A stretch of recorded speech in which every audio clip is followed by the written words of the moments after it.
નમસ્કાર, આપ જોઈ રહ્યા છો ઓસ્કાર ગુજરાતી ન્યૂઝ. હું છું ભાવના ચૌહાણ.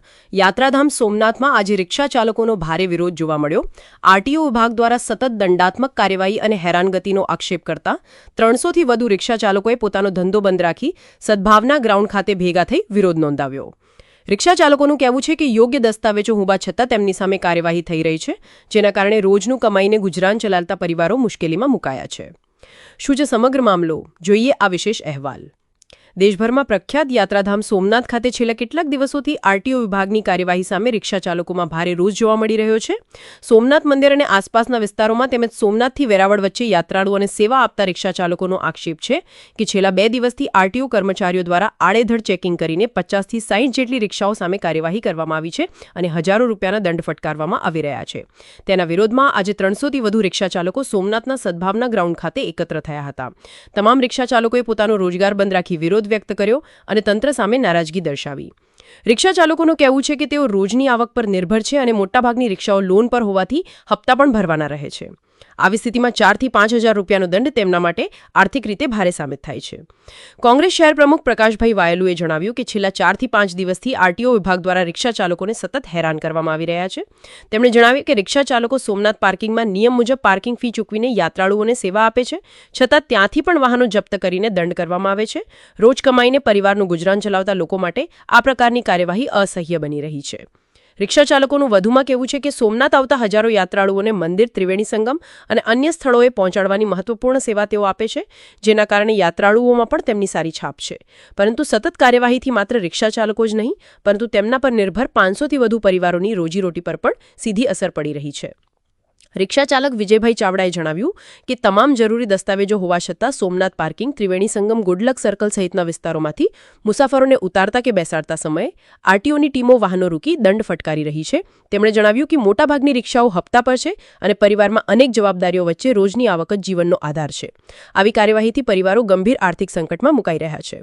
રિક્ષા ચાલકોનું કહેવું છે કે જો આરટીઓ વિભાગ દ્વારા આ પ્રકારની કાર્યવાહી યથાવત રહેશે તો તેઓ આગામી દિવસોમાં વધુ ઉગ્ર આંદોલનનો માર્ગ અપનાવશે. હવે જોવાનું એ રહેશે કે રિક્ષા ચાલકોની રજૂઆતો બાદ તંત્ર કોઈ મધ્યમ માર્ગ શોધે છે કે પછી આ વિરોધ વધુ ઉગ્ર સ્વરૂપ ધારણ કરે છે. કેમેરામેન સાથે દેવાભાઈ રાઠોડ, ઓસ્કાર ગુજરાતી ન્યૂઝ, સોમનાથ. મારું નામ છે વિજય દિનુભાઈ ચાવડા. મારો ઉદ્દેશ છે કે કાલે અમારે સોમનાથમાં જે અમારા રિક્ષાવાળા બધી આ ભાઈઓ છે ત્યારે રિક્ષા ચલાવતા હતા તો આરટીઓ વાળા સાહેબ છે જ્યાં ત્યાં આવી 4 ગાડી ફરતી હતી, બરાબર. જેને આને આવે એને મેમો આપી દેતા હતા, જેને આવે એને મેમો આપી દેતા હતા. એટલે અમે બધા રિક્ષાવાળા ભેરા થઈ અને સાહેબને રિક્વેસ્ટ કરી કે સાહેબ તમે આ બધા ગરીબ માણસો છે એને પકડીને તમે મેમો આપો, એનું રીઝન તો અમને કહો. તો કે ભાઈ એ અમને કોઈ ખ્યાલ નથી, બરાબર છે.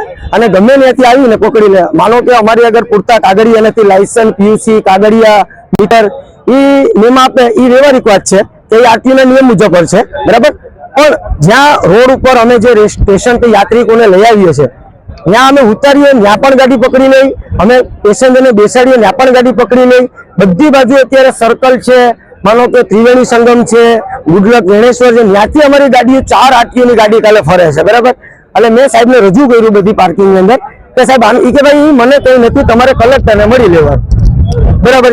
અત્યારે હું એમ કહું કે અમારે એ રીઝન છે, સાહેબને એટલું રિક્વેસ્ટ છે કે અમે અત્યારે જઈએ ક્યાં, તમે હરેક જગ્યાએ તમારા ઘરના બૈરા હોય, કોઈને દવાખાને લઈ જવાના હોય, કોઈ ડિલિવરી વાળા કેસ હોય, કોઈ વિકલાંગ હોય. અને હું બીજા નંબરમાં એમ કહું કે અત્યારે જે નગરપાલિકા જે આપણું વેરાવળનું છે એમાં જે બસ ચાલે છે નગરપાલિકાની, એ બસ તો અત્યારે સાઇટ સીનમાં ચલાવે છે. તો અમારા રિક્ષાવાળા જે યાત્રિકો જે આ બિચારા આવે છે એને સાઇટ સીન કરાવે છે. તો નગરપાલિકાનો મતલબ શું છે? નગરપાલિકાની 4 બસ છે, પછી જે બસ સ્ટેન્ડમાં બસ ચાલે છે એ સાઇટ સીન કરે, પછી બોટ ફેરવી નાખે જુનાગઢ, રાજકોટ. તેનો મિનિંગ શું છે? વસ્તુ તમે આ બધે કયો. અમારે અત્યારે બધી રિક્ષાવાળા ભાઈઓ ભેરા થયા છે તો બસો જે છે નગરપાલિકાની આટલા રિક્ષાવાળા છે, કોઈની બેન દીકરી ડિલિવરી છે, કોઈ વિકલાંગ છે, તો નગરપાલિકાની બસ ક્યાં ચાલે છે?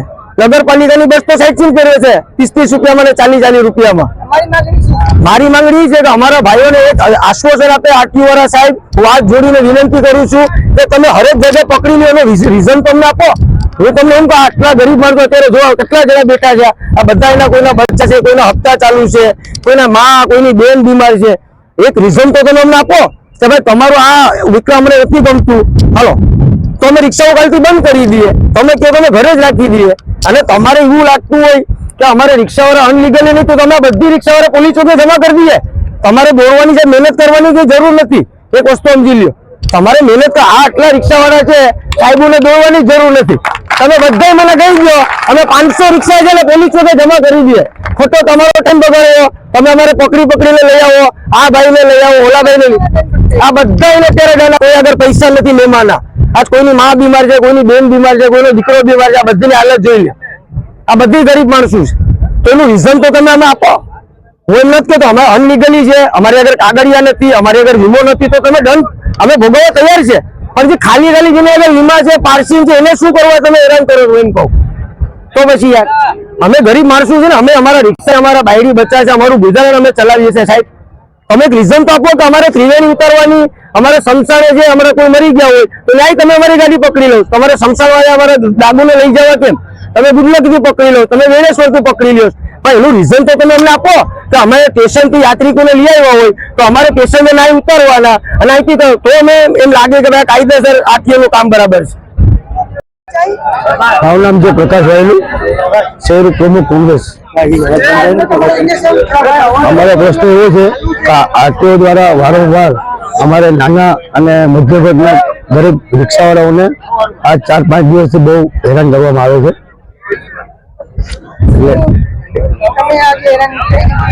હેરાનનો મતલબ એવો છે કે જે સોમનાથ ટ્રસ્ટનું પ્રાઇવેટ પાર્કિંગ છે તેમાં અમે લોકો 30 રૂપિયા ચાર્જ આપીને પાર્કિંગ પણ કરીએ છીએ અને ત્યાંથી રોજગારી પણ મેળવીએ છીએ. છતાં પણ ત્યાં આવી અને આટલો વાર અમારી ગાડી ડિટેન કરવામાં આવે છે. કમસે કમ 50 થી 60 રિક્ષાઓ કાલે ડિટેન કરેલી છે.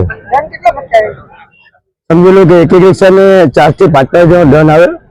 અને આવા નાના જે ગરીબ લોકો રિક્ષાવાળા છે અને આવડો ધંધો પણ ન કરતા હોય, રોજનો 400 થી 500 નું ગુજરાન ચલાવતા હોય, એટલે આવા 5000 દંડ અમે ના ભરી શકીએ.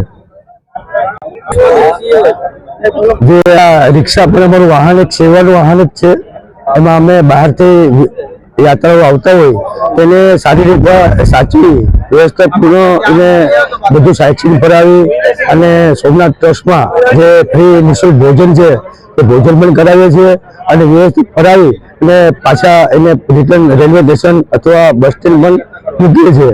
અને સારી એવી અહીંયાથી રિક્ષાવાળાઓની છાપ લઈને લોકો જતા હોય અને જો આવી રીતના અમારી ઉપર રિક્ષાવાળા ઉપર જો આવી રીતના કિન્નાખોરી રાખવામાં આવતી હોય તો ખરેખર એ અન્યાય છે.